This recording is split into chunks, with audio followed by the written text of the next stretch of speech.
नमस्कार मित्रांनो, आपण पाहतात विदर्भराज 358।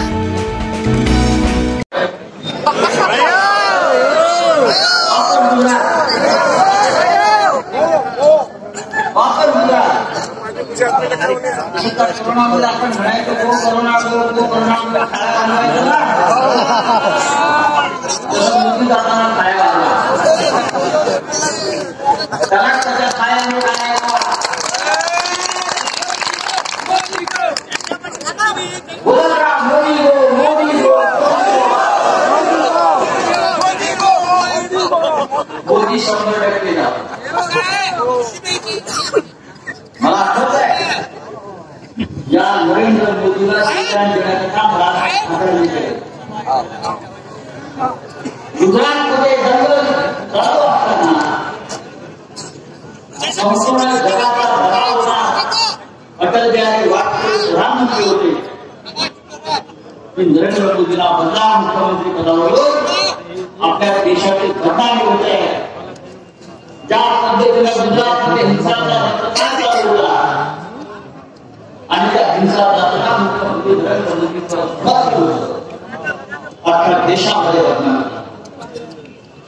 अटल बिहारी वाजपेयी म्हणाले मोदींनी राजधर्माचं पालन केलं पाहिजे, ते करत नाही, मोदींना बदललं पाहिजे किंवा लालकृष्ण अडवाणी ते मातोश्री करायला नाही। त्याने बाळासाहेब ठाकरेंचा सल्ला घेतला की मोदींचं काय करायचं। बाळासाहेब म्हणाले आता मोदींना बदलणं सध्या योग्य नाही, मोदी लागले बरोबर तर गुजरात हातातून नाही। पण हा अख्खा देश सांगतोय मोदींना गावाला देश टाकायचा आहे, आज अख्खा देश सांगतोय की मोदींना हवा नाही, एक खड्याचा गंगा खड्याचा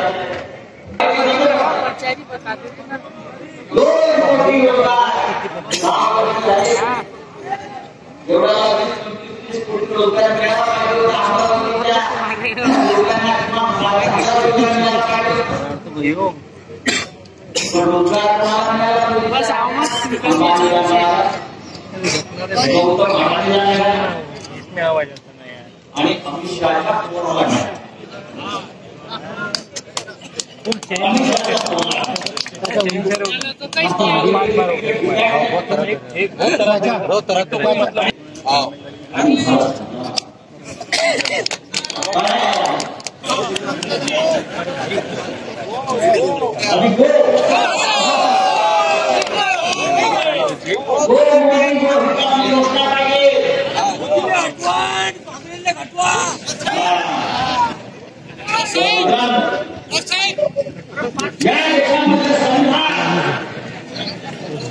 या देशाची लोकशाही, या देशाचं स्वातंत्र्य जे आपल्या पूर्वजांनी संघर्ष करून बलिदान देऊन मिळवलेलं आहे, ते संविधान आपण म्हणाले बरोबर आहे। शेवटची निवडणूक करेल जर नरेंद्र मोदी पुन्हा सत्तेवर या देशामध्ये पुन्हा निवडणूक होणार नाही।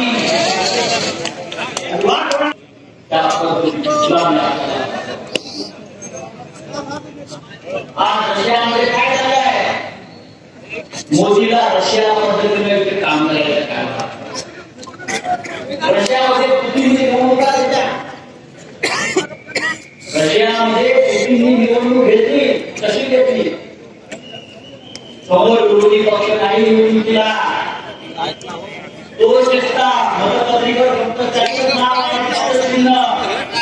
लोकांनी जायचं वानकडे सरकारने वाट करायला लागल्या, सगळ्यांनी त्याच्या पाठीशी उभं तिकडे प्रवासी नाही करणार। ताईंनी सांगितलं कोण कुठे राखून भेटतात, पैशाची ताकद येते, भ्रष्टाचाराचा प्रचंड पैसा झाला, देश लुटून हा पैसा जमा केलेला। निवडणूक कोठ्यात काय आहे भारतीय जनवर्ष राज्य केलं या देशावर 70 वर्ष काँग्रेसच्या गटामध्ये 160 कोटी देश मुक्ता कोणी 70 वर्ष राज्य चौकीदार छोरे 70 वर्ष राज्य काँग्रेसच्या 200 कोटी भारतीय जनता पक्षाचे महाराष्ट्रातील तर या देश जिंकणाऱ्यांच्या यादीमध्ये भारतीय जनता पक्षाचं नाव हे सगळ्यात वर असायला वर पक्ष म्हणजे भाजप वरच जाणार आहे की वर जायची सुरुवात आहे. दिल्ली आपल्या बाबाची नाही. आपण जर कधी दिल्लीत गेला तर तुम्ही पहा ज्या दिल्लीला इतिहास होता ही दिल्ली आम्ही पाहिली ती दिल्ली पूर्णपणे मोडून काढली मोदींनी. ऐतिहासिक संसद पार्लमेंट जे अजून 100 वर्ष चाललं असते ज्या पार्लमेंटमध्ये स्वातंत्र्याचा ठराव झाला देशात ज्या पार्लमेंटमध्ये बसून डॉक्टर आंबेडकरांसह घटनापीठानं आपलं संविधान निर्माण केलं त्या संसदेला टाळं लावलं आणि स्वतःच्या हक्काबाई एक भव्य असं मंगल कार्यालय उभं केलं आहे. काय इमारती गेल्यावर संसदेमध्ये गेल्यावर वाटत आम्हाला जावंच वाटत इतिहास नष्ट करायला तो इतिहास काँग्रेसने घडवला आमच्या स्वातंत्र्य सैनिकांनी घडवला तो इतिहास नष्ट करायचा आणि फक्त 2014 साली मी सत्तेवर आलो तेव्हापासून नवा इतिहास लिहायचा. 2014 आपण केलाय मोदीचा नाहीये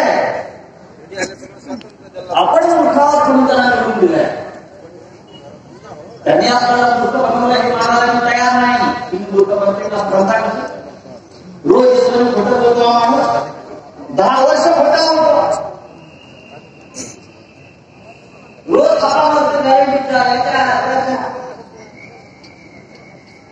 अब गॅरंटी नाही.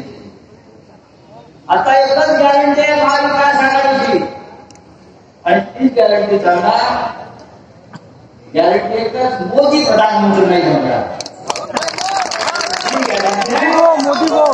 मोदी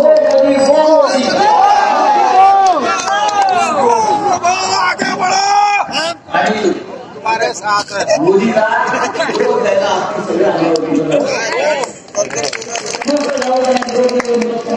पंजाबला सोडून हिमालयात सोडून केदारनाथला सोडून एक झोला लेकर आया था. झोला लेकर जाऊंगा एक म्हटला आपल्याला झोला त्यांना आपण देऊ वानखडीच्या हातातून त्याला झोला देऊ.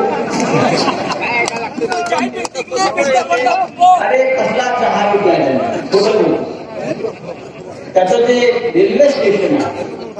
मोदी म्हणतो जेव्हा मी चहा विकायचो 1971 साली त्या काळात ते वडोदरा स्टेशनच अस्तित्वात नव्हतं.